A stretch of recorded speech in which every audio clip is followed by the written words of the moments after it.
கர்த்தருக்கு ஸ்தோத்திரம்.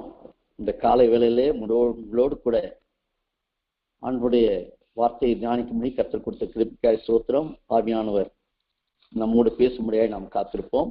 நல்ல ஆராதனை வேலையை செய்து கொடுத்த அருமையான சகோதரனுக்காய் ஸ்தோத்திரம். ஜெபித்த எல்லாருக்காக ஸ்தோத்திரம்.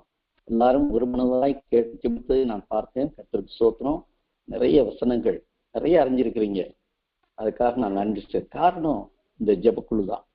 நம்ம ஒரு ஜெபக்குழுல இருக்கிற மாதிரி ஒரு சபையில நம்ம ஆவிக்குரிய ஆசீர்வாதம் பெற்றுக்கொள்ள ரொம்ப கம்மி தான். ஏன்னா என்னுடைய 80வது வயதுல நான் ரட்சிக்கப்பட்டேன். 81வது வருஷத்துல இருந்து நாங்கள் ஒரு ஜெபக்குழு ஆரம்பிச்சு நடத்தான் நானும் என் பிள்ளைகளும் ஆவிக்குரிய வளர்ந்தோம் சாட்சியா சொல்றேன். இந்த காலை வேளையில வந்திருக்கிற எல்லாரையும் இயேசு கிறிஸ்துவின் நாமத்திலே நான் ஆசீர்வதிக்கிறேன், வாழ்த்துகிறேன், வணங்குகிறேன். உங்களை எல்லாரையும் வரவேற்கிறேன். இப்பொழுது ஒரே ஒரு நிமிஷம் தலையை தாழ்த்தி நான் ஜெபம் பண்ணுவேன். எங்கள் பரிசுத்தமுள்ள பரலோக பிதாவே, இந்த காலை வேளையிலே நன்றியோடு நீ துதிக்கிறப்பா, சோத்தரிக்கிறப்பா. ஆண்டவரே, நாங்கள் கூடி ஆராய்த்தோம், பாதப்படியிலே காத்திருந்து ஜெபித்தோம், புது பாதங்களே காத்திருக்கிற சுவாமி. என் கர்த்தர் என்னோடு பேச மாட்டாரா? இந்த நாளாவது எனக்கு விடுதலை கிடைக்காதா? இந்த நாளாவது நான் என் குறைகள் தீராதா என்று சொல்லி பலவித இயக்கங்களோடு பாரங்களோடு இருக்கிற பிள்ளைகளை கண்ணோக்கி பாருங்கப்பா. நீங்க சொல்ல வேண்டிய சத்தியத்தை என்னை ஒரு கருவியாய் மாத்திரம் பயன்படுத்துங்க சுவாமி. என்னை தாழ்த்துங்க சுவாமி. நீங்க கர்த்தாவை பயன்படுத்துங்க. எனக்கும் என்னோடு எங்களோடு பேசுங்கப்பா. இயேசு கிறிஸ்துவின் நாமத்திலே தாழ்மையோடு ஜெபிக்கிறேன் பரிசுத்தமுள்ள பரலோக பிதாவே. ஆமென், ஆமென். இந்த காலைகளில் உங்களோடு கூட பகிர்ந்து கொள்ளும்படியாக தெரிந்து கொண்ட வேத வசனம் எசேக்கியேல் தீர்க்கதரிசியின் புஸ்தகம் 22ஆம் அதிகாரம் 30ஆம் வசனத்தை எடுத்துக்கொள்ளுங்கள். நான் வாசிக்கிறேன். எசேக்கியேல் தீர்க்கதரிசியின் புஸ்தகம் 32ஆம் அதிகாரம் 30ஆம் வசனம். 22ஆம் அதிகாரம் 30ஆம் வசனம். நான் தேசத்தை அழிக்காதபடிக்கு திறப்பிலே நிற்கவும் சுவரை அடைக்கவும் தக்கதாக ஒரு மனுஷனை தேடினேன், ஒருவனையும் காணேன். மீண்டும் வாசிக்கிறேன். நான் தேசத்தை அழிக்காதபடிக்கு திறப்பிலே நிற்கவும் சுவரை அடைக்கவும் தக்கதாக ஒரு மனுஷனை தேடினேன், ஒருவனையும் காணேன். இது கர்த்தருடைய ஒரு அங்கலாய்ப்பான ஒரு ஏக்கமான ஜெபம். இது என் கண்பானவர்களே, ஏன் கர்த்தர் அழிக்க நினைக்கிறான்னு சொல்லுவாங்கன்னா, இந்த எசேக்கியேல் தீர்க்கதரிசியின் புஸ்தகம் 22ஆம் அதிகாரம் நேரம் இல்லை, நீங்க வீட்டுல போய் தயவுசெய்து வாசி பாருங்க. 1-29 வசனங்கள்ல 37 பாவங்கள். ஏன் ஜனத்தை அழிக்க விரும்புகிறேன்னா, ஒரு பாவம் 2 பாவம் இல்ல, 37 பாவங்கள் மனிதர்களை காணப்படுகிறது. ஆண்டவர் சுட்டி காட்டுகிறார். அதனாலதான் வேதனைப்படுகிறார். நம்ம எல்லாரும் அறிந்திருக்கோம். ஏற்கனவே ஆதியாகமம் புஸ்தகத்துல 6ஆம் அதிகாரத்துல என்ன வாசிக்கிறோம்? என்ன வாசிக்கிறோம்னு கேட்டா, 6ஆம் அதிகாரம் 5ஆம் வசனம். ஆதியாகமம், மனுஷனுடைய அக்கிரமம் பூமியிலே பெருகினது என்றும் அவன் இருதயத்தின் நினைவின் தோற்றமெல்லாம் நித்தமும் பொல்லாதே என்று கண்டு நான் தாம் பூமியிலே மனுஷனை உண்டாக்கினதற்காக கர்த்தர் மனசாப்பட்டார். அது அவர் இருதயத்துக்கு விசனமா மனசாப்படுறாரு. ஆனா அது விசனமா இருக்கு. ஆனா 8ஆம் வசனத்துல என்ன சொல்றாரு? நோவாவுக்கோ கர்த்தருடைய கண்களில் கிருபை கிடைத்தது. ஏனென்றால் நோவா தன் காலத்தில் இருந்து நீதிமானும் உத்தமனுமாய் இருந்தான். அதுக்கப்புறம் பாத்தீங்கன்னா 8ஆம் அதிகாரத்துல 7ஆம் அதிகாரம் 23ஆம் வசனத்துல என்ன வாசிக்கிறோம்னா, மனுஷர் முதல் மிருகங்கள், ஊரும் பிராணிகள், ஆகாயத்து பறவைகள் பரியந்தமும் பூமியின் மேல் இருந்த உயிருள்ள வஸ்துகள் யாவும் அழிந்து அவைகள் பூமியில இராதபடிக்கு நிக்கிரவமாகின. நோவாவும் அவனுடைய பேரு உயிர்கள் மாத்திரம் காக்கும். இந்த நான் ஏன் ஸ்கிப் பண்ணி பேசுறேன்னா, நிறைய வசனங்கள் இருக்குது. எல்லா வசனத்தையும் வாசிக்க நேரம் இல்லை. எல்லா வசனத்தையும் நீங்க அறிந்திருக்கிறோம்னாலே நான் ஸ்கிப் பண்ணிட்டேன். இந்த கண்பானவர்களே, அந்த நாட்கள் நோவாவின் குடும்பத்தை மட்டும் காப்பான கர்த்தர் அழைத்தார். ஆனா அதோடு கூட ஒரு உடன்படிக்கை பண்றார். ஆண்டவர் என்ன சொல்றாருன்னா, இனி தான் சங்கரிப்பு. ஆதியாகமம் 8ஆம் அதிகாரம் 21ஆம் வசனத்துல சொல்றாரு. ஆதியாகமம் 8ஆம் அதிகாரம் 21ஆம் வசனத்தை வாசிக்கிறேன். அப்போது 20ஆம் வசனம் வாசிக்கிறேன். அப்போது நோவா கர்த்தருக்கு ஒரு பலிபீடம் கட்டி சுத்தமான சகல மிருகங்களிலும் சுத்தமான சகல பறவைகளிலும் சிலவற்றை தெரிந்து கொண்டு அவைகளை பலிபீடத்தின் மேல் தகன பலியாக பலியிட்டான். 21ஆம் வசனம். சுகந்த வாசனை கர்த்தர் முகந்தார். அப்போது கர்த்தர், இனி நான் மனுஷன் நிமித்தம் பூமியை சபிப்பதில்லை. மனுஷனுடைய இருதயத்தின் நினைவுகள் நம் சிறுவயத்துடன் பொல்லாதா இருக்கிறது. நான் இப்பொழுது செய்த போல இனி சகல ஜீவனும் சங்கரிப்பதில்லை என்று சொல்லி ஆண்டவர்கள் வானவெளி தோட்டத்தை கூட உண்டாக்கி உடன்படிக்கை பண்ணிக்கிறார். இது கண்பானவர்களே, இது போல மனிதர்களை போல ஆண்டவர் சொல்ற வார்த்தை கரெக்ட் தான். இன்றைக்கு பாருங்க, இந்த அந்த 22ஆம் அதிகாரத்துல காணப்படுகிற பாவங்கள் எல்லாம் இன்றைக்கு நம்முடைய தேசத்திலே காணப்படுகிறது. ஒன்றும் குறையில், இதை கூடுதலாக தான் இருக்கும், குறைவே இல்லை. அவ்வளவு பாவங்களும் இன்றைக்கு நம்ம தேசம் நடந்து கொண்டிருக்கு. அப்போ ஆண்டவர் அழிக்கிறது நிற்கிறாரா இல்லையா? அப்பதான் திறப்பில் நிற்கிற ஆண்டவர் தேடுகிறார். யாத்ரா 32ஆம் அதிகாரத்துல நம்ம மோசையை குறித்து பார்க்கணும். அதுல ஒரு சங்கீதம் 106ஆம் அதிகாரம் 22ஆம் வசனத்தை நான் வாசிக்கிறேன். தங்கள் இரட்சகனாகிய தேவனை மறந்தார்கள். சங்கீதம் 106, 22, 23. ஆகையால் அந்த ஜனங்களை நாசம் பண்ணுவேன் என்று கர்த்தர் சொன்னார். அப்பொழுது அவரால் தெரிந்து கொள்ளப்பட்ட மோசே அவர்களை அவர் அழிக்காதபடிக்கு அவருடைய உக்கிரத்தை ஆற்றும் பொருட்டு அவருக்கு முன்பாக திறப்பின் வாயிலே நின்றார். இதே 32ஆம் அதிகாரத்துல நீங்க பல வசனங்களை வாசித்து பார்ப்பீங்கன்னா 32:7-14 பார்த்தீங்கன்னா கர்த்தர் கோபப்படுறார், ரொம்ப கோபப்படுறார். இந்த மக்கள் படங்காக்கழுத்துல ஜனங்களா இருக்காப்பா, மோசே நீ விட்டுருப்பா, நான் இவங்களெல்லாம் ஒரு நிமிஷம் அழிச்சிட்டு உன்னை நான் பெரிய ஜாதியாக்குறேன்ப்பா, விட்டுரு. அப்பதான் இந்த வசனத்தின்படி மோசே திரு ஆண்டவரே நீ என்ன சொல்லி கூட்டு வந்தீங்க, நீங்க ஏன் வாக்குத்தத்தம் கொடுத்தீங்க, இவங்களெல்லாம் காணாஞ்சி குடும்பம்னு சொல்லி வழியில வச்சு இப்ப செஞ்சீங்கன்னா உடைய நாமம் தூஷிக்கப்படுமே, பிரஜாதி மத்தியில் நாங்கெல்லாம் ரொம்ப கவலைப்படுவோமே சுவாமி, வேண்டாம் ஆண்டவரே, திறப்பில் நிற்கிறான். அதுக்காகத்தான் ஆண்டவர் 32 யாத்திரை 32:32 ஆண்டவரே இந்த ஜனத்தை மன்னித்தால் மன்னிச்சுங்க, இல்லைன்னா என் பேரை கிறுக்கி போட்டுருங்க, ஜீவ புஸ்தகத்துல என் பேரை நான் இந்த ஜனத்துக்குள்ள நானும் அழிஞ்சு போயிடுறேன், என்ன வேண்டாம், நான் மட்டும் நான் பரலோகம் வரும்பல சாமி. அவனுக்கு தெரியும் ஜீவ புஸ்தகத்தினுடைய பேர் இருக்குன்னு தெரியும், அந்த பேரை கூட கிறுக்கி போடுறது அப்படியாவது ஆண்டவர் மனம்னு சொல்லி திறப்பில் நிற்கிறத பார்க்கலாம். இதுதான் ஒரு திறப்பில் நிற்க வர. அதே ஆகும் எஸ்தர் புஸ்தகத்துல வாசிங்கனாக்கா நம்ம எல்லாருக்கும் நல்ல தெரிஞ்ச பகுதி தான், அதனால நான் சுருக்கமா உங்களுக்கு சொல்லிடுறேன். 3ஆம் அதிகாரம் 15ஆம் வசனம் சூசான் நகரம் கலங்கிட்டு என்று வாசிக்கிறோம். அதே 8ஆம் அதிகாரம் 15ஆம் வசனம் என்ன, சூசான் நகரம் ஆர்ப்பரித்து மகிழ்ந்தது என்று வாசிக்கிறோம். இதுக்கு என்ன காரணம் நினைக்கிறீங்க? 4ஆம் அதிகாரம் 13ஆம் வசனத்து 16ஆம் வசனத்தை வாசித்து பார்த்தீங்கன்னா அவர் எஸ்தர் சொல்றது பாருங்க. குறிப்பா ஒரு வசனத்தை வாசிக்கிறேன். அல்லும் பகலும் புசியாமல் குடியாமல் எனக்காக உபவாசம் பண்ணுங்கள், நானும் என் தாதிமாரும் உபவாசம் பண்ணுவோம், இவ்விதமாக சட்டத்தை மீறி ராஜாவிற்கு பிரவேசிப்பேன், நான் செத்தாலும் சாகிறேன் என்றார். என்ன பாருங்க, ஒரு சகோதரி ராஜ ஸ்திரியா இருக்கிற சகோதரி சொல்றா, நான் செத்தாலும் சாகிறேன், யாருக்காக? என் ஜனங்களுக்காக, என் ஜூத அடுத்து நான் எப்படி பார்ப்பேன். அவர் ராஜாட்ட சொல்றா, என் ஜூத ஜனம் அடிக்கலாம் எப்படியா ராஜா பார்ப்பேன், அப்படியா உன் வேண்டுதல் என்ன? அதுக்கப்புறம் நடந்ததெல்லாம் உங்களுக்கு தெரியும். அவள் அந்த கிறிஸ்தவனால கடைசியா வாசம் பார்த்தீங்களா 8ஆம் அதிகாரத்துல 15ஆம் வசனம் இந்த யூதர்கள் எல்லாம் காக்கப்பட்டாங்க. அதனாலதான் ஒரு மனுஷனால முடியுமான்னு நினைக்கிறான்ல. தானியேல் புத்தகத்துல 6ஆம் அதிகாரத்துல என்ன வாசிக்கிறோம் பாருங்க. 6ஆம் அதிகாரம் தானியேல் 6ஆம் அதிகாரத்துல நம்ம நினைக்கிறோம் ஆண்டவர் ஒருத்தர் ஏன்னு தெரிறாரு, ஒருத்தர் மூலமா என்ன செய்ய முடியும்னு நினைக்கிறோம். ஆனா பாருங்க தானியேல் 6:26 என்ன வாசிக்கிறேன். இந்த சம்பவங்கள்லாம் அவனுக்கு தெரியும், அதனால நான் ஸ்கிப் பண்ணிடுறேன். ஒரு வார்த்தையை மட்டும் உங்களுக்கு சொல்றேன். அதுக்கு முன்னாடி நடந்தது தெரியும். தானியேல் ராஜா வணங்கின, ராஜாவை தவிர யாரும் வணங்க கூட சட்டம் இருக்கும்போது ராஜா விட்டு கர்த்தரை வணங்கினாலும் சிங்கக்கு வீடு போடுறாங்க. ஆனால் கர்த்தர் அவனை காப்பாற்றுகிறார்.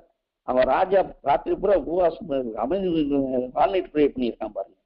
அடுத்த காலையில கேட்கிறான், ஜீவனுள்ள தாசனே உன்னை நீ ஆராதித்தது தப்பிக்க வல்லவரா இருந்தாரா? ஆமாண்டவரே, நான் என் ஆண்டுக்குறவும் பாவம் செய்யல, முக்குறவும் குற்றம் செய்யலான்னு சொல்றான். அப்பதான் தாவீது சொல்றான் 25 தரிவு ராஜா சொல்றான், உங்களுக்கு சமாதானம் பெருகி கிடது, என் ராஜ்யத்தின் ஆளுகைக்குள் எங்கும் உள்ளவர்கள் யாவரும் தானியேல் தேவனுக்கு முன்பாக நடுங்கி பயப்பட வேண்டும் என்று என்னாலே தீர்மானம் பண்ணப்படுகிறது. அவர் ஜீவனுள்ள தேவன், அவர் என்றென்றைக்கும் நிலைத்திருக்கிறவர், அவருடைய ராஜ்யம் அழியாது, அவருடைய கர்த்தத்துவம் முடிவு புரியுது. பாருங்க, ஒரு ராஜா புரகாஜி ராஜா சில என் தன்னை தவிர வணங்கக்கூடாதுன்னு சொல்லுவோம். இன்னைக்கு என்ன பண்ணிட்டான் இந்த தானியேல், துணிந்து கர்த்தருக்காக வைராக்கியம்னால அந்த தேசத்தையே ஆண்டவர் கொண்டு வந்தார். அன்பானவர்களே, யோனாவை ஆண்டவர் தெரிந்து கொண்டார். நம்ம என்ன தெரியும், ஓடி போனா ஆனால் மறுபடியும் கொண்டு வந்தார் ஆண்டவர். 3 4 வசனத்தை ஆண்டவர் சொல்றார், இன்னும் 40 நாட்கள்ல உங்க நகரத்தை கவிழ்க்க போறார். உடனே அந்த ஜனங்கள் என்ன பண்ணாங்க, நீங்க வெஸ்டர் 4 13 16 வீட்டுல வாசி பாருங்க. அந்த ஜனங்கள் எல்லாம் கூடி இருக்கிறாங்க. ராஜா முதல், அதான் பெரிய ஆசீர்வாதம். ராஜா, நான் வாசிக்கிறேன் யோனா பூடு 7 வருஷத்தையும் வாசிக்கிறேன். மேலும் ராஜா தன் பிரதானிகளும் நிர்ணயம் பண்ணின கட்டளையாக நினிவேயில் எங்கும் மனுஷரும் மிருகங்களும் மாடுகளும் ஆடுகளும் ஒன்றும் ருசியாக இருக்கவும் மேயாமலும் தண்ணீர் குடியாமல் இருக்கவும் மனுஷரும் மிருகங்களும் ரெட்டினால் மூடிக்கொண்டு தேவனை நோக்கி உரத்த சக்கமாய் கூப்பிடுவோம். அவர் தம் பொல்லாத வழியும் தம் கையில் கொடுமையை விட்டு திரும்ப கடவர்கள். யாருக்கு தெரியும், நாம் அழிந்து போகாதபடிக்கு ஒருவேளை தேவன் மனசாகப்பட்டு நம்ம புத்தகத்தை கோபுரத்து திரும்பினாலும் திருவான்னு சொல்கிறான். அந்த கடைசி வசனத்துல தான் வாசிக்கிறோம், கர்த்தர் நான் அவர் செய்வேன்னு சொல்லி தீங்குக்கு மனசாகப்பட்டு அதை செய்யாதிருந்தார். எனக்கு அன்பானவர்களே, பிறப்பிலே இன்றைக்கு ஆட்களை ஆண்டு தேடி கொண்டிருக்கிறார். இன்றைக்கு ஒரு விஷயம் பாருங்க, அந்த யோனாவிலே கடைசி வசனத்துல ஆண்டவர் சொல்றாரு, யோனாவுக்கு வருத்தமா இருந்துச்சு. ஆனா ஆண்டவர் சொல்றாரு 4:17 சொல்றாரு, வலதுகைக்கும் இடதுகைக்கும் வித்தியாசம் தெரியாத 120,000 அதிகான மன்னரும் அநேக மிருகங்களும் இருக்கிற மகா நகரமாக நினிவேவுக்காக நான் பரிதேமியாமல் இருப்பானோ. ஆண்டவர் சொல்ற, அவரும் பணம் இருப்பினாங்களே, அவங்க எந்த நோக்கி விட்டாங்களே, அப்ப அவங்களுக்கு இறக்கம் காமிக்க மாட்டானா? இன்றைக்கு நம்ம தேசத்துல இருக்கிற நிலைமையை சற்று யோசிச்சு பாருங்க. 140 கோடி மக்கள். நம்ம சுவிசேஷம் முதல் பேதுரு தோமா மூலமாவே நமக்கு சுவிசேஷம் வந்துருச்சு. ஃபர்ஸ்ட் செஞ்சுரியிலே வந்துருச்சு. இன்னைக்கு 21 செஞ்சுரியில் இருக்கிறோம். ஆனா இன்றைக்கு என்ன 12% தான் நம்ம கிறிஸ்தவர்கள் இருக்கிறோம். காரணம் என்ன தெரியுமா? ஈரோட்டில் நான் இருக்கிறேன். இவர் பெரியார் என்ன தெரியுமா சொன்னாரு, I was seen only one Christian in my life. And that man was crucified from 2000 years ago. After that, I have not seen even a single Christian in my life. உண்மைதானா? ராதாகிருஷ்ணன் முதல் ஜனா என்ன தெரியுமா சொன்னார், கிறிஸ்தவர்கள் கிறிஸ்தவால் வாழ்ந்தாலே போதும், சுவிசேஷம் அறிவிக்க வேண்டாம், இந்த இந்திய தேச கிறிஸ்துவனா மாறிடுவார். இப்ப என்ன அர்த்தம் யோசிச்சு பாருங்க. கிறிஸ்துவங்கள் சொல்றோம், நமக்கு யார் கிறிஸ்தவர்கள் அப்போஸ்தலர் 11:26 தெளிவா சொல்லு. யாரு கிறிஸ்தவன் பேர் வழங்க தெரியுமா? முதல் அந்தியோட சீஷர்களுக்கு கிறிஸ்தவர்கள் பேர் வளர்ப்பு. அப்ப நீங்களும் நானும் யாரு? நம்ம கிறிஸ்தவன் நினைச்சிட்டு இருக்கோம். Don't say Christian, we are disciples of Lord Jesus Christ. சீஷர்களா இருக்கிற தகுதிகளை மட்டுமே தான் கிறிஸ்துவ. கிறிஸ்து பிளஸ் அவன் பேரை வச்சிருக்கு. கிறிஸ்துவை போல வாழாவிட்டால் ஒன்றும் பிரயோஜனம் இல்லை. இன்னைக்கு தான் எவ்வளவு பிரஜாதி எவ்வளவு கேவலம் பேசுறாங்க பாருங்க. ஆண்டவர் நம்ம மேல தூஷிக்கப்படுகிறது. கொஞ்சம் யோசிச்சு பாருங்களேன். நம்முடைய இந்திய தேசத்துல உங்களுக்கு நிறைய காரியங்கள், நிறைய ஆர்கனைசேஷன் கேள்வி, இன்னும் 1-2 காரணம் மட்டும் சொல்றேன் கேளுங்களேன். ஒரு சமுதாய கங்கை நதி ஓரத்துல ஒரு சகோதரி ஒரு நோஞ்சான பிள்ளைய 1.5 வயசு குழந்தைய தூக்கிட்டு போறா. ஒரு அழகான 5 வயசு பிள்ளை நல்லா சிரிச்சு தலையாட்டிட்டு அம்மா கையை பிடிச்சி சந்தோஷமா போயிட்டு இருக்குது. ஒரு ஊழியக்காரன் போனா அப்படி கடந்து போனார், பார்த்துட்டு போனார். திரும்பி வந்தாரு. திரும்பி அந்த சகோதரி வரும்போது அந்த கையில அந்த குழந்தை இருக்கு, ஆனா அந்த 5 வயசு குழந்தைய காணும். ஒரு ஷாக் ஆயிட்டாரு. தவற விட்டுருச்சு அந்த அம்மா. அம்மா கொஞ்சம் நில்லுங்கன்னு சொன்னார். என்னையான்னு, ஏம்மா போகும்போது 2 பிள்ளைய கூட்டு போனீங்க, இந்த நோஞ்சா குழந்தை கையில இருக்கு, இந்த பொண்ணு வச்சிருக்கீங்களேம்மா, என்ன பொண்ணு வச்சு காணமேம்மான்னு. அப்ப சொன்னாரு அந்த அம்மா, என்ன சொல்லுச்சு, ஐயா இந்த நோஞ்சாம் பிள்ளைய நல்லா இருக்கணும்ட்டு கங்கை தேவிக்காக என்னுடைய மகளை நான் பலியாக கொடுத்து விட்டேன்னு சொல்லு. இதுதான் இந்திய தேசம். இதுதான் நீங்களும் நானும் வாழ்கிற தேசம். ஒரு ஆதிவாசிக்கு ஒரு கனவுல ஒரு காளி தேவதை சொல்லிச்சான், உன்னை நான் ஆசீர்விக்கணும்னா உன் மனைவியினுடைய குடலும் உன் ஒருவருடைய குழந்தையினுடைய மூளையும் எனக்கு காணிக்கையா கொடு, நான் உன்னை ஆசீர்விப்பேன். அந்த அறியாமல் இருந்த ஆதிவாசி என்ன நம்ம செஞ்சான், மனைவியும் தான் பிள்ளையும் கூட்டு போனா அந்த மலைக்கோயிலுக்கு போனா, அங்க வச்சு ஒரு பாறையில 1 வயசு குழந்தை வச்சு ஒரு கல் எடுத்தான். என்னையா செய்ய போறீன்னு மனைவி கேட்டப்போ காளி காணிக்கை எதுக்கு நம்ம ஆசீர்விக்க. அப்ப என்ன கேட்டுச்சு, பிள்ளையோட மூளைய. நீ கொள்ளாதையா, காளிதேவிக்கு நான் பத்து பிள்ளை சொன்னேன். அந்த தாயே தலையை நசுக்கி மூளை எடுத்து இந்தாயா காளிக்கு சொல்லு. இது மட்டும் கேட்கல, இன்னொன்னு கேட்டுச்சு. என்ன கேட்டுச்சு? உன் குடலை உடைய மாலனம் போட்டுச்சு. அப்படியா, இந்தா செய், நீ இப்படியா நல்லா இருந்தா சரியா. அவனும் குத்தி குடலையும் மனைவி. நீ கண்பானவர்களே, மனைவி பிள்ளை இறந்திருக்கும் ஆசீர்வாதம் சொன்ன அந்த அறிவு அறியாமலே இந்திய தேசம் வாழ்ந்து கொண்டிருக்காது. தெரியுமா? போன 2 மாசம் முன்னாடி விருதுநகர்ல ஒருத்தர் கட்டவர்கள் வெட்டி காலிங்க கொடுத்தான். இவ்வளவு அறியாமையில மக்கள் வாழ்ந்து கொண்டிருக்கிற தேசத்துல வாழ்ந்து கொண்டிருக்கோம். ராஜஸ்தான் தேசத்துல உங்களுக்கு எல்லாம் தெரியும், அங்கெல்லாம் புருஷன் இழந்து போயிட்டாங்களா, சின்ன வயசுலயே கல்யாணம் பண்ணிடுவாங்க. புருஷன் இழந்து போயிட்டா மனைவி வர உடன்கட்டி ஏற்றணும், உடனே உடனே ஏற்றணும். நான் படிச்சிருக்கேன் அதெல்லாம் முடியாதுன்னு சொன்னாக்கா இருட்டறையில போட்டுருவாங்க. இருட்டறையில மட்டும் அங்கேயே டாய்லெட் போய்க்கொண்டு எல்லாம் செஞ்சுக்கிற வேண்டி தான், கிளீன் பண்ணிக்கிற வேண்டி தான். சாப்பாடு மட்டும் திறக்கும் போது தான் வெளிச்சம் பார்ப்பாங்க. நாலு என்ன, நிலம் என்ன, டைம் ஒன்றும் தெரியாது. அதுலயே இருந்தது சாக வேண்டியதுதான். இப்படிப்பட்ட பரிதாப முறையில நம்ம இந்திய தேசம் கண்பானவர்களை கொஞ்சம் யோசிச்சு பாருங்க. நம்ம எல்லாம் ஒரு ஜீவன் பாலுக்கு தமிழ் மொழியை கற்று தமிழ்ல வேதத்தை படிச்சு கொடுத்தாங்க. இன்னைக்கு இந்த வேதம் எத்தனை மொழிகள்ல இல்லை தெரியுமா? அவர்களை கூட்டு நம்ம அக்கறைப்படுறோமா? படிச்ச நாம் அறிந்து அதுக்காக பிரயாசப்படுறோமா? படித்தவங்க தானே வேதத்தை மொழிபெயர்க்க முடியும். அவன் தமிழ் மொழி கத்துக்கிட்டு இன்னைக்கு பல மார்கனைசேஷன் எல்லாம். என் மகள் கூட யூபி, பாரத், நேபாளம் 3 லட்சம் ஆதிவாசிகள் இருக்கிறாங்க. ராணா தாரு ட்ரைப் 1996 என் மனுவன் முதல்ல போயிட்டார். அவரு கல்யாணம் பண்ண முன்னாடி 1998 மகள் அவளும் லிங்குவிஸ்டிக் படிச்சு பைபிள் டிரான்ஸ்லேஷன் ஒப்பு கொடுத்தவர். அவர் திருமணம் ஆணுச்சு 98 இருந்து இன்றைக்கு 23 வருஷம் ஆச்சு பாருங்க. வர ஜனவரி 13ஆம் தேதி அந்த ராணா தாரோட நியூஸ் பண்ணுறோம். என் மகள் லேட் காலேஜில் ஃபர்ஸ்ட் கிளாஸ்ல பாஸ் பண்ணுவேன் மதுரையில். எங்க அப்பா அவளை கலெக்டர் ஆக்கணும்னு ஆசைப்பட்டார். அப்போ அவருக்கு 2 வருஷம் முன்னாடி தான் என்னுடைய பெரிய மகள் ராம்நாட்டில் எல்ஐசியில் இருக்கா, சாந்தினி, லிடியா சாந்தினி, மருமகன் சாம் அகஸ்டின், 2 பேரும் ஹிஜி ஆகிட்டு அதுக்கப்புறம் வேணா போனால் அவங்க டிரான்ஸ்ஃபர் பண்ணாங்க, அங்கேயே உட்காந்துருக்காங்க. அவங்கள பார்த்து நம்மளும் கலெக்டர் ஆகிட்டு நிறைய சம்பளம் என்ன பண்ணுவோம். ஆனால் அவள் பொருத்தனம் பண்ணப்பட்டவள். என் மனைவி சொல்லிகிட்டே இருப்பா, என்னங்க மகை மாற்றி தள்ளி போறாளே இவ்வளவு ஜபர், நீ கவலைப்படாது, நீ ஜோம் கர்த்தரை அழைத்து உண்மையோட கர்த்தரா பேசிட்டோம், நம்ம கண்ட்ரோல் பண்ண வேண்டாம். அவளோட பாஸ் பண்ண நம்ப மாட்டீங்க, 1 வருஷம் எத்தனையோ அப்பாயின்மெண்ட் ஆர்டர் போட்டான். எல்ஐசி எழுதுனா எல்லாம் எழுதுனா, ஒண்ணு கூட செலக்ட் ஆகும். அப்பதான் தூக்கப்பட்டு எல்லா ஃப்ரெண்ட்ஸுங்க நான் கிடைக்கலன்னு சொல்லி ஒரு நாள் ஜெபம் பண்ணான்.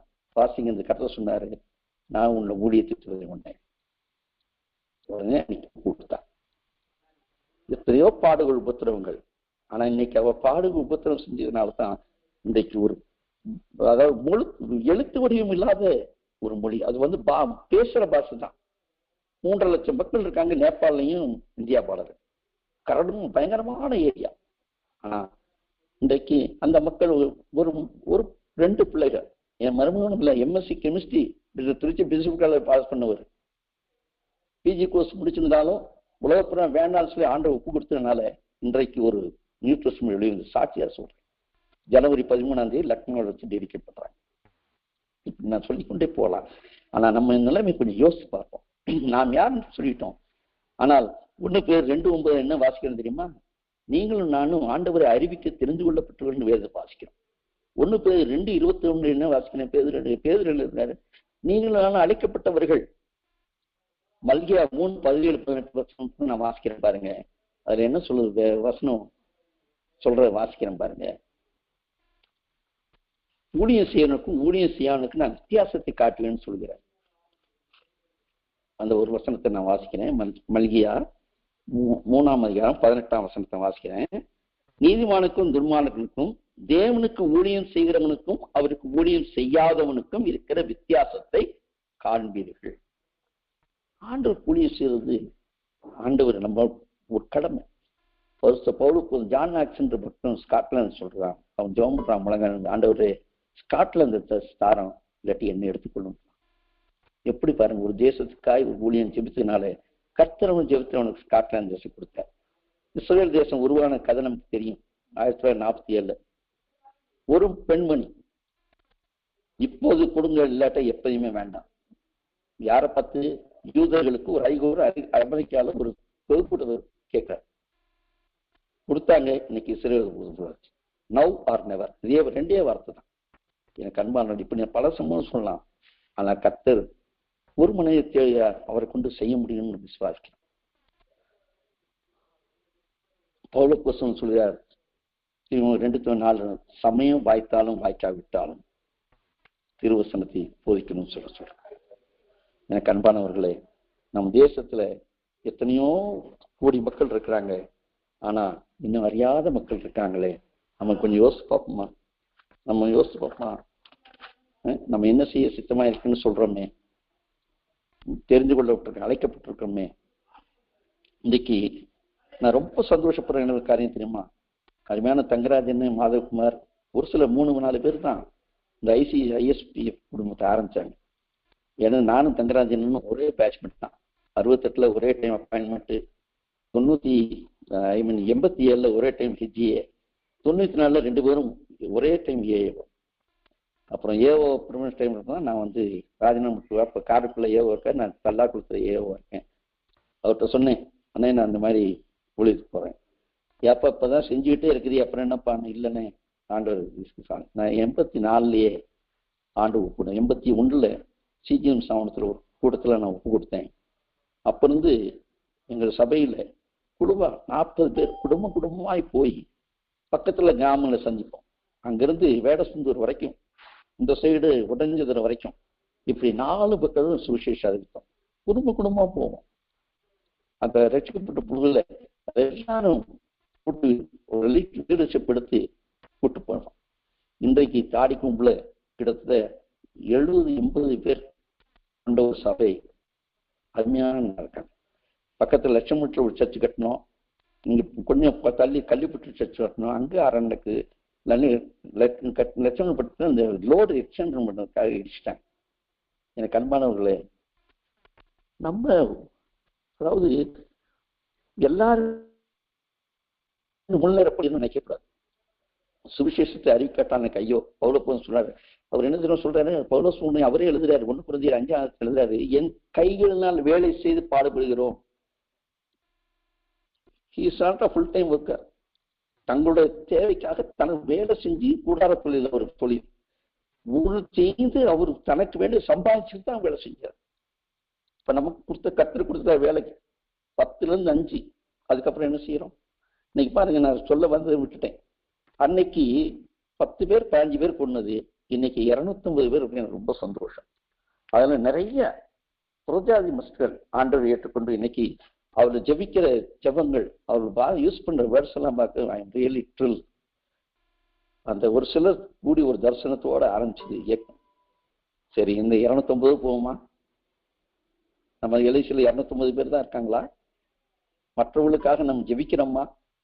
8 மணி ஜெபத்து 1/2 மணி நேரம் ஜெபம். 250 பேர் இருக்கணும். இன்னைக்கு 10% வந்துருக்கீங்க, கர்த்தருக்கு ஸ்தோத்திரம். ஆனா டெய்லி ஜெபத்துல ஒரு 7-10 சிங்கிள் டிஜிட்ல தான் வந்திருக்கு. நம்ம ஜெபிக்காம யார் ஜெயிப்பா? நம்ம சொல்லாம யாருக்கு சொல்லுவோம்? எனக்கு அன்பான யோசிச்சு பாருங்க. இயேசு சந்திக்கப்படணும், வாசம் ரசிக்கப்படும், சோத்திரம். ஆண்டவர் கட்டளை அறுப்பு மிகுதியா இருக்கிறது. இந்திய தேசத்தை எடுத்து பார்த்தீங்கன்னா, பின்கோடு இதுல லிஸ்ட் எடுத்து பார்த்தா 33% பின்கோட்ல தான் ஊழியக்காரர் பணியாற்றி கொண்டிருக்காங்க. கிட்டத்தட்ட 500க்கு அதிகமான மிஷினரி ஸ்தாபனங்கள் இருக்குது. கிட்டத்தட்ட 3 லட்சம் மிஷினரிகள் வேலை செஞ்சுட்டு இருக்கிறாங்க. அது இல்லாம இண்டிவிஜுவல் பாஸ்டர்ஸ் இருக்கிறாங்க, பல சபைகள் இருக்குது. ஆனா இன்னும் அன்ரீச்டு குரூப் 66% இஸ் தேர். இன்னைக்கு ரொம்ப பயத்திருக்கிறது. அதாவது நான் மிஷன் லீடர் இருந்ததுனால சொல்றேங்க.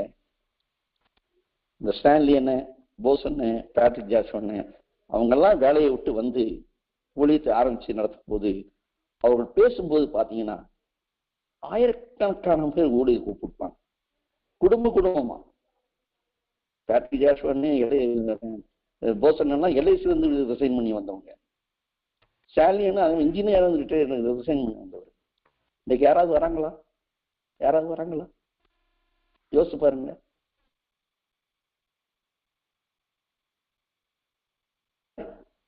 ஜெபிக்க வர மாட்டோமே. இந்த அரை மணி நேரத்துக்கு கூட எப்படியாவது 1 மணி நேரம் ஆக்கணும்னு சொன்னா ஐயோ சண்டைக்கு வந்துடுவாங்க. நம்ம ஆயமொழி ஆண்டவரே சித்தமானா எப்படி அப்ப அந்த ஆர்கனைசேஷனோட அர்த்த ஒரு தீர்மானம் போட்டா நல்லா இருக்குமே. அரை மணி நேரத்துல அவசர அவசரமா ஜெபம் பண்றோமே. ஒரு 5 ஜெபம் கூட தான் பண்ண முடியுதுன்னு நான் பாரப்பட்டு ஜெபிச்சிருக்கேன். எனக்கு அன்பானவர்களே, ஜெபிக்குவதற்கு ஆண்டவர் கட்டளை கொடுத்துருக்கிறார். அறுப்பு மிகுதி வேலையாட்களோ கொஞ்சம். நீங்க போகலைன்னா பரவாயில்ல, அறுப்புக்கு எதமான ஆட்கள் எழுப்ப வேண்டிக் கொள்ளுங்கள், ஜெபிங்க. அட்டு ஜெபம் இல்லாம ஆண்டவரே எங்க தேசத்தை எங்களுக்கு தான் ஆண்டவரே ஜெபம் முடியல. என்னை போல ஃபுல் டைமா வரணும்னு அவசியம் இல்லை. கஜேந்திர சர்ச்சில் மெம்பரா இருக்கிறேன். அங்க சர்ச்சில் காலைல அனௌன்ஸ்மெண்ட் கொடுப்பாங்க மதுரையில, மதியானம் 2 மணிக்கு சுவிசேஷம் ஒளியொன்னு. நானும் வந்தேன். அந்த முதல்ல போத வந்தாரு. அப்புறம் ஒரு சில கமிட்டி வந்தாங்க, நானும் போனேன். பக்கத்துல விக்கிரமங்கலம் கிராமத்துல போய் ஊழியத்தை ஆரம்பிச்சோம். கழுத செய்தி கட்டது நம்ப மாட்டீங்க. ஒரு 6-7 மாசத்துல 2 மணிக்கு போனா 2 மணி 2:30 மணி வரைக்கும் தான் நான் ஒருத்தன் தான் நிற்பேன். ஆனா அந்த ஒருத்தனே நான் போனேன். இத்தனைக்கும் டெய்லி எங்க வீட்டுல கூட சொல்லுவாங்க, பிள்ளைங்க எல்லாம் சொல்லுங்க, ஏப்பா காலையில் 7 செய்வேன், 7 வேலை செய்வேன். காலைல 7 மணிக்கு போயிட்டு 7 மணிக்கு வரீங்க, ஞாயிற்றுக்கிழமையாவது கொஞ்சம் இருக்கக்கூடாதாப்பா. நான் ஒன்றும் சொல்லுவேன், நான் போயிடுவேன். மதியானம் 2க்கு போனா நைட்டு 7:30 தான் வருவேன். வயலுக்கு போயிட்டு வர மாதிரி தான் வருவேன். இன்னைக்கு அங்க ஒரு சபை, அங்க விசுவாசிகள்.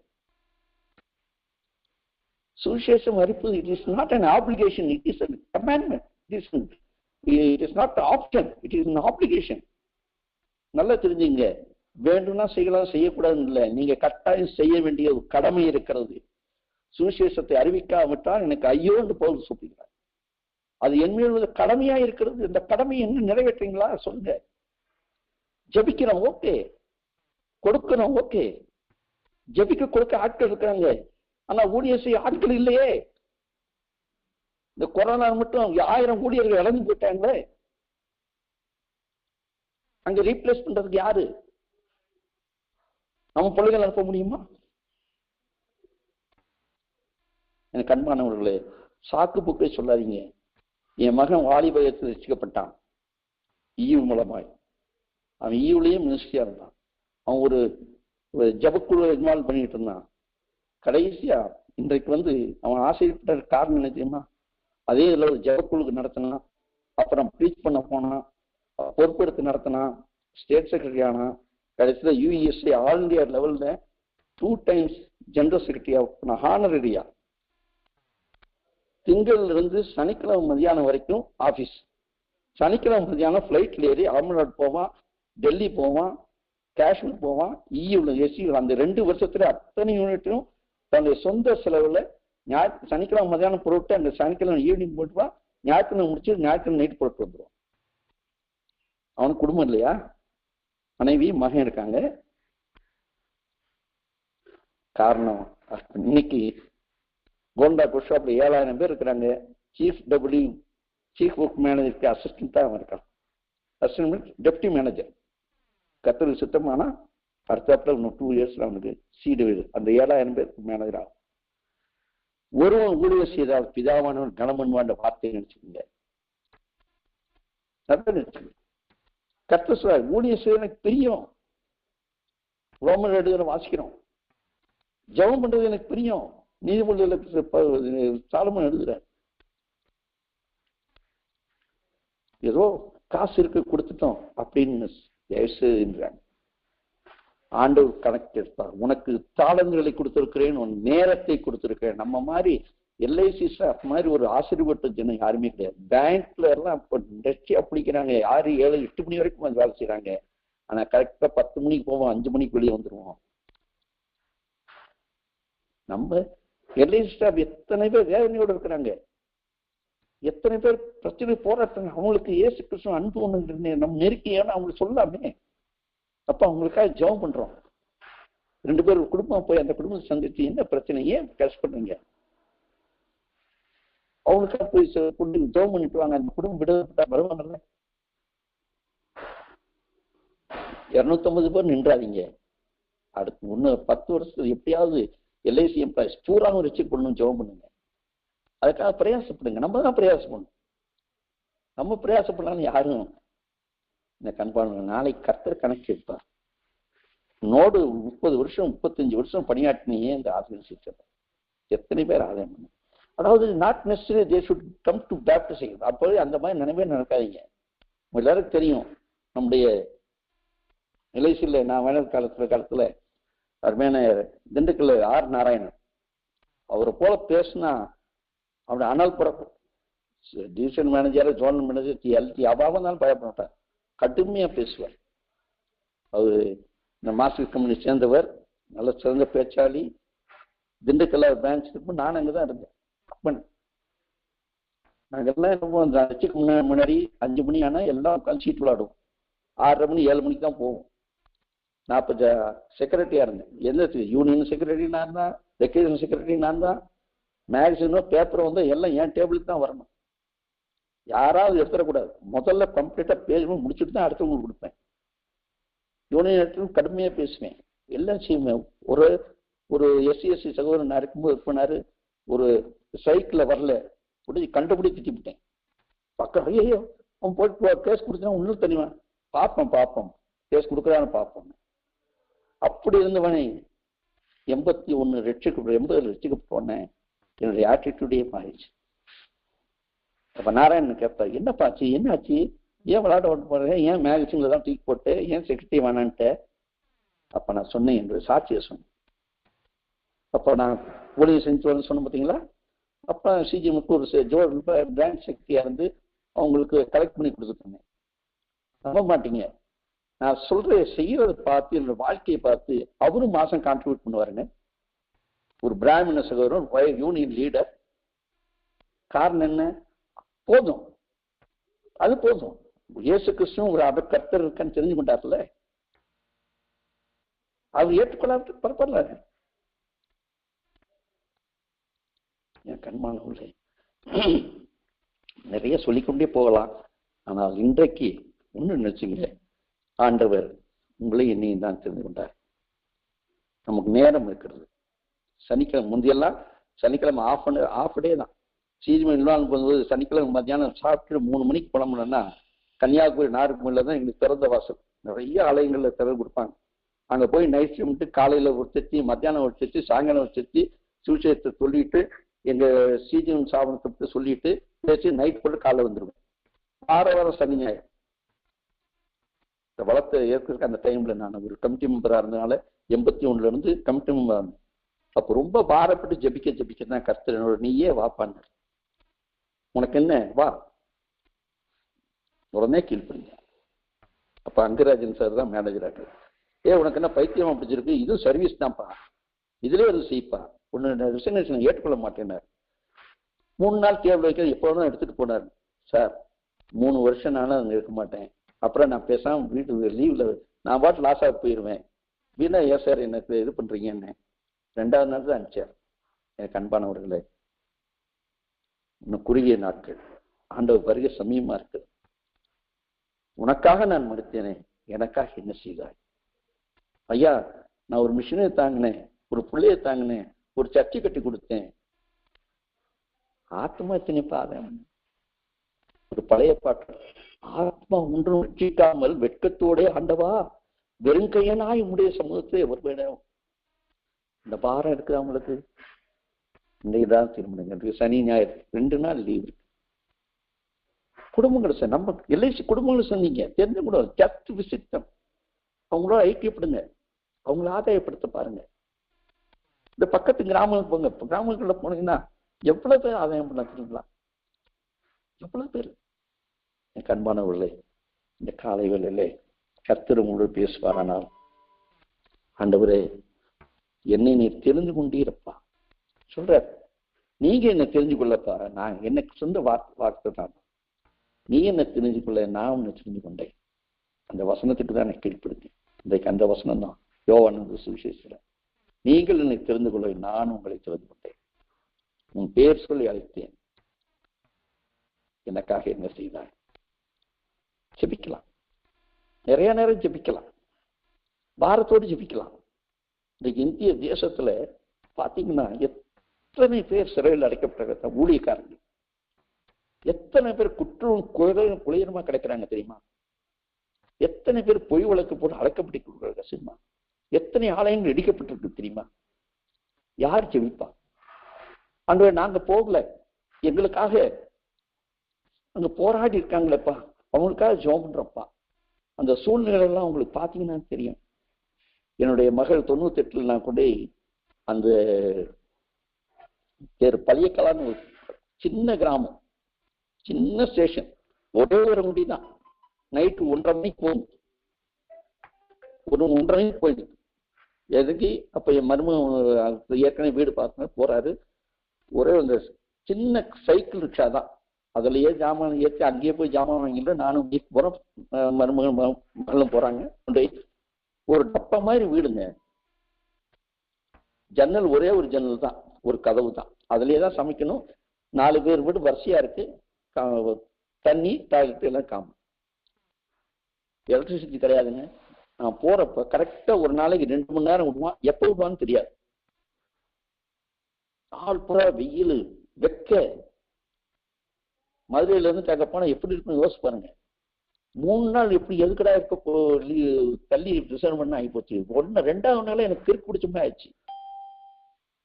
ஏன்னா ஒரு இது கிடையாது, வெளிச்சம் கிடையாது, காத்து கிடையாது. ஆண்டவரே பிள்ளைய கூப்பிடவும் வந்துட்டேன். ஒரு சமயத்துல மருமகன் இன்னொரு மிஷினரி வண்டி எடுத்து போயிட்டார். வீட்டுல அப்பதான் பாப்பா பிறந்திருக்கா, 1.5 வயசு. 1.5 வயசு போட்டு படுத்திருக்கா. ஒரு சின்ன ரூம் தான், அதுல ஒரு வாரம் கிச்சன் தான். என்னாச்சு? ஒன் நைட்டு கரெக்ட் கிடையாது. காலில் என்னமோ தட்டு பிடிச்சுன்னு எந்திரிச்சு டார்ச்சர் பார்த்தா நல்ல ஒரு பாம்பு. அடுத்த வீடு ஒரு கதவு, நடு கதவு தட்டினா அடுத்த வீடு, அங்க ஒரு மிஷின் இருக்கு. புருஷன் இல்லை, பிள்ளையும் பார்க்கணும், தன்னையும் பார்க்கணும். மெதுவா எழுந்து கதவை திறந்து டேனியல் கூப்பிட்டார். வந்தார். அப்ப டார்ச் எடுத்து வந்தார். அவர் அடிச்சார். என் பிள்ளை இருக்கிறதுனால சொல்றீங்க, நான் 81 இருக்கிறதுனால 86, 88 எல்லாம் நான் என்னுடைய மனைவியை போட்டு எல்டிசி போட்டுவிட்டு பிள்ளைகளை மெட்ராஸ்ல ஒரு ஃப்ரெண்ட் இருக்கான், அவன் வீட்டுல விட்டுட்டு போய் அந்த பணித்திறனை பார்த்து அவன் உற்சாகப்படுத்திட்டு வரும். இது ஊழியம் இல்லையா? ஒரே ஒரு வசனத்துல நான் முடிக்கிறேன். பிலிப்பியர் நிருபத்துல 4ஆம் அதிகாரம் 3ஆம் வசனத்துல பவுல் எழுதுகிறார் அழகான வார்த்தை. இந்த வார்த்தை செஞ்சாவது இனிமே நீங்க சும்மா இருந்தீங்கன்னா அப்ப அதுக்கு ஏற்ற நீங்க தான் கத்துக்கு கணக்கு கொடுக்கணும். என்ன எழுதப்பட்டிருக்கு பாருங்க. சுவிசேஷ விஷயத்தில் என்னோட கூட மிகவும் பிரயாசப்பட்டார்கள், அவருடைய நாமங்கள் ஜீவ புஸ்தகத்தில் இருக்கிறது. கண்பானவர்களே, ஊழியம் செஞ்சா மட்டும் இல்லைங்க, அவருக்காக பிரயாசப்பட்டீங்கன்னாவே உங்க பேர் ஜீவ புஸ்தகம். தலையை தாழ்த்தி ஜெபம் பண்ணுங்க. யாராவது ஒருவர், ஆண்டவரே நீங்க என்ன தெரிந்து கொண்டீங்க, நினைச்சீங்க, என் கடமையை உணர்த்தீங்கப்பா,